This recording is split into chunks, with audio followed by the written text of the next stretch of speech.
me pagar salário. Deixa eu ficar aqui. Rapaz, eu não tenho lugar para você. Eu não tenho lugar para te colocar aqui. Eu tenho lugar para um profissional, não para você. Eu só posso contratar mais uma pessoa. Não posso deixar você aqui. Falei, puxa vida, eu vou varrer o estúdio. Eu vou lavar os pincéis. Eu vou lavar as tintas dos godês. Deixa eu ficar aqui. Aí o dono dessa agência olhou para mim. Falou, tá bom, vai rapaz, fica aí. Ele fez assim, virou as costas, saiu e eu comemorei. Disse, puxa, o meu emprego, que bom. E comecei a trabalhar lá sem nenhum salário. O meu pai, para me forçar a voltar para a General Motors, não me dava dinheiro nem para condução, nem para comer. E proibiu a minha mãe também de até fazer uma marmitinha para mim. Então foi uma época difícil. Eu passei fome. Eu sei o que é passar fome. Você olha para mim, você não acredita, não é? Mas eu sei o que é ficar com a barriga roncando, não comer nada o dia inteiro. Eu chegava a desmaiar na rua de tanta fome. Uma vez estava chovendo, estava no ponto de ônibus esperando a condução e senti tanta fraqueza, desmaiei no ponto de ônibus, fiquei caído numa poça d'água, eu escutava as pessoas em volta conversando. Olha, será que ele morreu? Mas ninguém me ajudou. Eu fiquei lá caído na poça d'água, na chuva. Era fome, era fraqueza. Então eu sei o que é não ter dinheiro nem para comprar uma coxinha, um lanche, um salgadinho. Eu sei, viu? Acredite em mim, o que é não ter dinheiro nem para pegar um ônibus. Mas eu arrumei aquele emprego. Eu tinha que continuar. Em 3 meses eu aprendi várias coisas. Aí eles olharam para mim e falaram, tá bom, nós vamos te dar uma pequena ajuda de custo. Aí eu comecei a ganhar um dinheirinho, mas era muito pouco. Mas já dava para comer pelo menos, não é? Fiquei mais 3 meses naquela empresa. 6 meses depois eu arrumei emprego em outra agência de propaganda no Pacaembu. De assistente de arte. Salário minúsculo também. Muito pequeno o meu salário.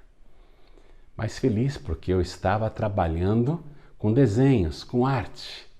E na época eu morava em Santo André, num quarto e cozinha cheio de goteiras.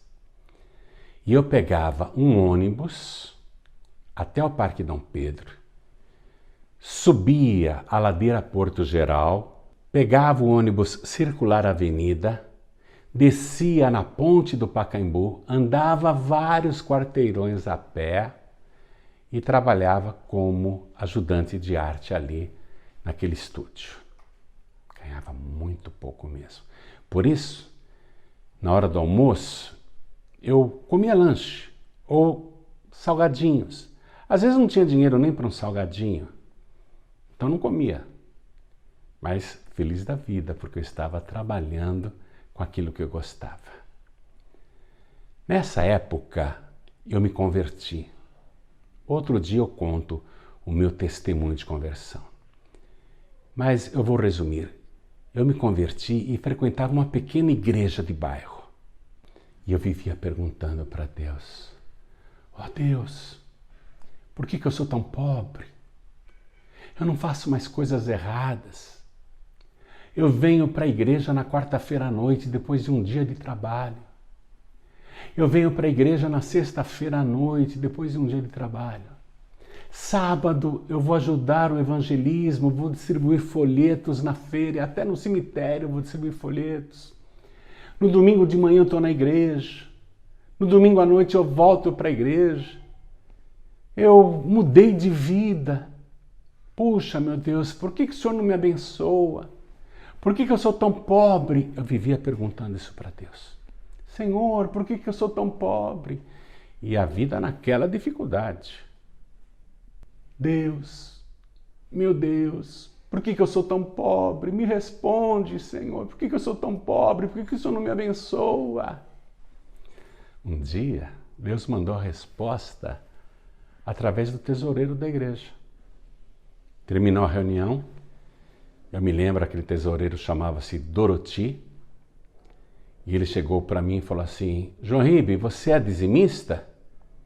E eu já tinha a resposta pronta, na ponta da língua. Eu falei, não, eu não sou dizimista porque eu ganho pouco. E ele me disse, engano seu. Você ganha pouco porque não é dizimista. E eu fiquei irado com aquilo. Não gostei do que o tesoureiro me falou. Ele não sabia da minha vida? Que eu contava as moedinhas para pegar o ônibus, na época não tinha vale transporte. Ele não sabia da minha vida. Não gostei do que ele me disse. Por acaso ele me via na hora do almoço comendo um lanche simples ou um salgadinho e muitas vezes nem comendo nada porque não tinha dinheiro? E ele veio me falar que eu estava enganado, que eu ganhava pouco porque eu não era dizimista. Eu não gostei daquilo, mas era a resposta de Deus. Eu não vivia perguntando para Deus, Senhor, por que o Senhor não me abençoa? Por que eu ganho tão pouco? Por que eu não prospero? Quando Deus mandou a resposta, eu não gostei. Peraí, esse tesoureiro não sabe da minha vida. Ele vem falar que eu ganho pouco porque eu não sou dizimista. Eu nem conversava mais com aquele tesoureiro. Não cumprimentava ele na igreja. Num domingo à noite, eu estava sentado na igreja, o pastor pregando, e eu sentava bem perto do púlpito do lado direito assim. E o pastor pegou a palavra de Deus, que não estou pegando agora, e abriu no livro do profeta Malaquias, capítulo 3, e leu o versículo 8, que diz assim, roubará o homem a Deus?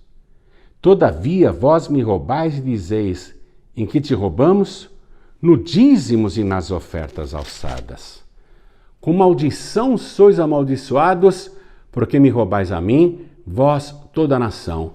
Aí o pastor fechou a Bíblia, apontava na minha direção e dizia bem bravo, ladrão, ladrão.